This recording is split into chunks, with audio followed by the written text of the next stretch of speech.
മറ്റുള്ളവർക്ക് വോട്ട് കുത്തിക്കൊടുക്കുന്ന യന്ത്രങ്ങളായി ഈഴവ സമുദായം മാറിയെന്ന് SNDP യോഗം ജനറൽ സെക്രട്ടറി വെള്ളാപ്പള്ളി നടേശൻ പറഞ്ഞു. SNDP യോഗം കൊടകര യൂണിയൻ സംഘടിപ്പിച്ച നേതൃസംഗമം ഉദ്ഘാടനം ചെയ്യുകയായിരുന്നു അദ്ദേഹം. ഈഴവന്റെ ഭാര്യയും മക്കളുമാണ് തൊഴിലുറപ്പ് തൊഴിലാളികൾ കൂടുതൽ. ഈ സ്ഥിതിക്ക് മാറ്റം വരണമെങ്കിൽ ഈഴവർക്ക് രാഷ്ട്രീയ അധികാരം കൈവരണം. സാമുദായിക ശക്തി സമാഹരണത്തിലൂടെ മാത്രമേ സാമൂഹിക നീതി നേടാനാവൂ എന്ന തിരിച്ചറിവ് ഉണ്ടാകണമെന്നും വെള്ളാപ്പള്ളി പറഞ്ഞു.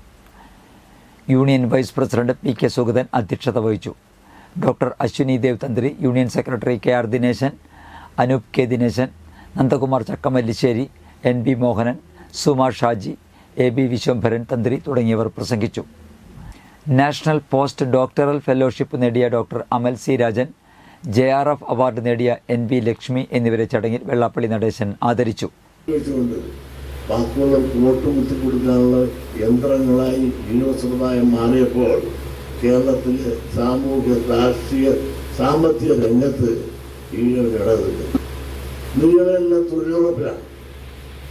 ഈഴവന്റെ വീട്ടിലെ അവരുടെ ഭാര്യ മക്കളൊക്കെ ആയിരിക്കും തൊഴിലുറപ്പിൽ. ജനിച്ച മുന്നിൽ ജീവിക്കാൻ രാഷ്ട്രീയ അധികാരം അനിവാര്യമാണ്. ഏത് പാർട്ടിയായാലും തിരക്കില്ല.